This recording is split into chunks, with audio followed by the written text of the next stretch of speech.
As a member of Northlake Community Church, I often take for granted the fact that there's a church building there and that I stumbled upon 3.5 years ago through a friend, and it, has been good for me in helping me become a disciple of Christ and for me to share my faith with others and serve in the different ministries that Northlake has. But there's a history to Northlake, and on Wednesday, I was randomly asked by someone if I knew that history, and to say the least, I knew very little, only that we had once been Geneva. I also was asked if I wanted to know the story on Sunday evening by one of the men who's been at Northlake for a while, and he was willing to tell me about many of the important people getting Geneva to become a church and God's faithfulness through it all and everything like that.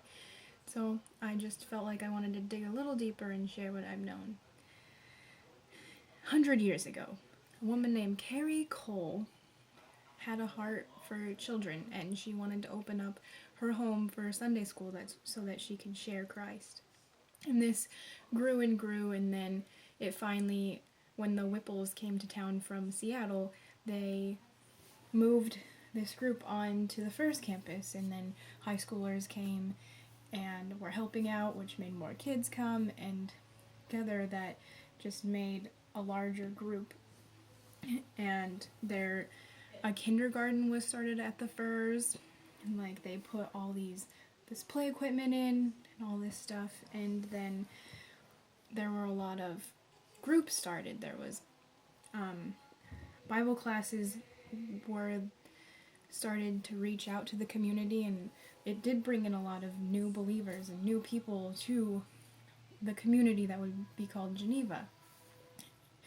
And then there was Ruth Whipple began a women's Bible group, and then how slow men are sometimes.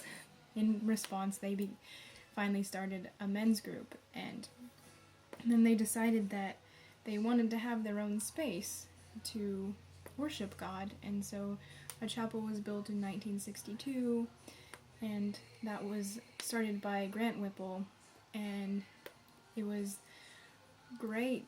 And then in 2000, they decided to move over to Northlake area near Squalicum High School, and they began building by volunteer and such, and a lot of people donated money, or they would lend money to the church, so that when the Northlake was built, there was no bank loan or anything, and a lot of the debts were just forgiven, and Northlake was able to be on its own and stand on its feet and, just become a church and glorify God. And so that's where we are today.